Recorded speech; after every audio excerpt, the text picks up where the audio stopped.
Missing value को calculate करने के लिए एक और मेथड भी इस्तेमाल किया जाता है जिसको हम एक्सपेक्टेशन मैक्सिमाइजेशन लाइक्लीहुड मेथड कहते हैं।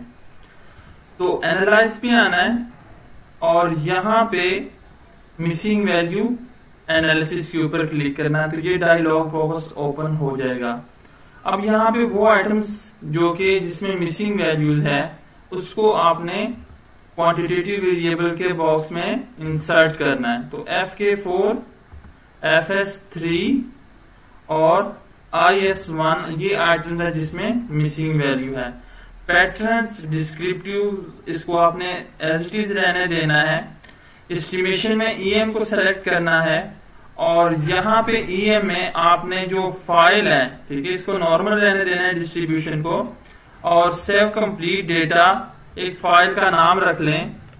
मैं यहाँ पे नाम लिखता हूं कंप्लीट डेटा, ठीक है। तो कंटिन्यू और इसके साथ ही आपने ओके कर देना, ठीक है। तो ये आपके पास एक न्यू फाइल के अंदर जो है वो डेटा जो आइटम्स जिसमें मिसिंग है वो ओपन हो जाएगा।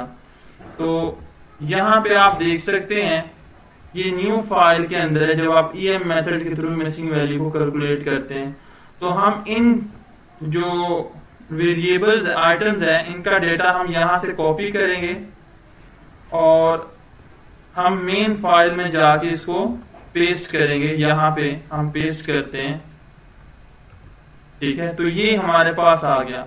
अब मेन काम क्या है, हमने वेरिएबल्स का नाम जो है वो चेंज करना है। तो वेरिएबल में हम यहाँ पे इनका नाम रखेंगे कि ये हमने मिसिंग वैल्यू को EM मेथड के थ्रू कैलकुलेट किया है।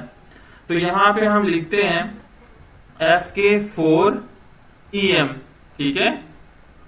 इस तरह FS3 EM, ठीक है, क्योंकि हमने EM मेथड के थ्रू ये मिसिंग वैल्यू कैलकुलेट की है।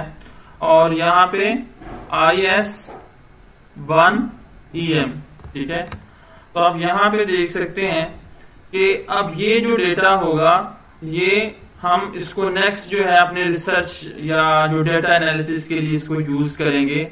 अब हम प्रीवियस जो डेटा है उसको यूज नहीं करेंगे क्योंकि अब हमारे ऊपर है कि हम EM मेथड के थ्रू जो डेटा कैलकुलेट किया है, मिसिंग वैल्यू कैलकुलेट किया है, उसको यूज करेंगे या जो मीन वैल्यू रिप्लेसमेंट मेथड के ऊपर है।